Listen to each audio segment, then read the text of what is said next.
And tonight, while it was hailing earlier today in Queensland, as you know, pretty amazing stuff here, golf ball-sized hail doing a lot of damage. And further south, we're hoping for some more showers in the New South Wales fire-affected areas. Despite all that, I've got to talk again tonight about the bushfire debate. That is the bushfire and climate change debate. It's dumb, it's reckless, it's offensive, we know that, but the Greens and others, so many cheerleaders in the media, are still doubling down on this stuff. Now, you know, we've always had terrible fires and terrible fire threats in this country, and we always will. That's point number one.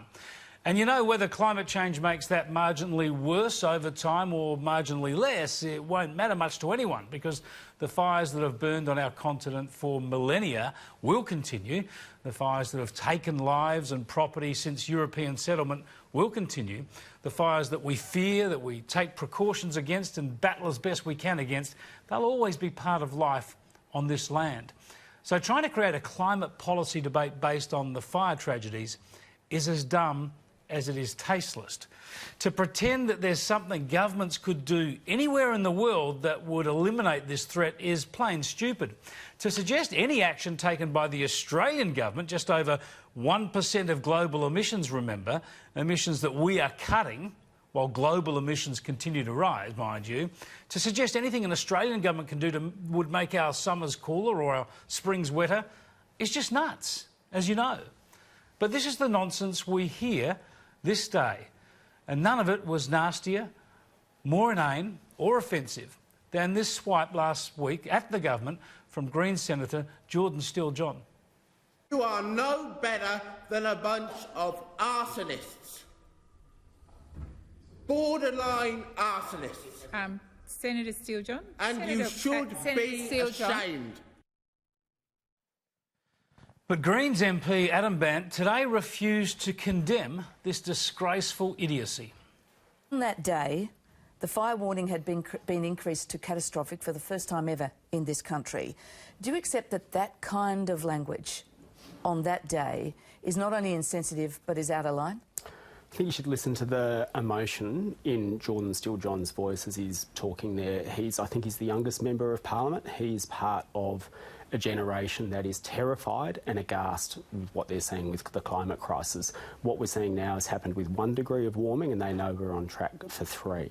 And they are terrified. And unless the government gets the climate crisis under control and reins in its use of coal, then this generation is going to rise up with a fury that is matched only by the intensity of the fires. So people may quibble about the words that he used, but I would urge people to have a listen to the point that Jordan was making. Okay.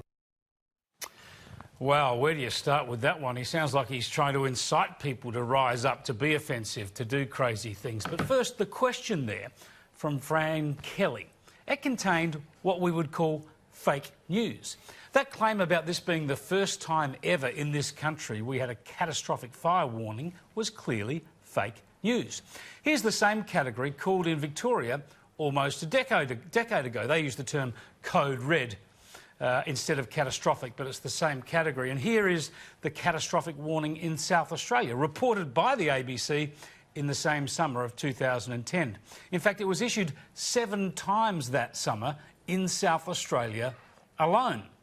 So what Kelly should have said is that this was the first time the catastrophic category had been used in New South Wales.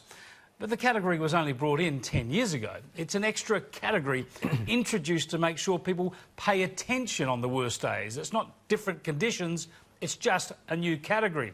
And I guess drawing attention to the day, it worked. That's exactly what happened. But there's no need here to invent new history. Anyway, what about Adam Bandt excusing his colleague because he's young and terrified? No wonder he's terrified listening to his Greens mates day in, day out.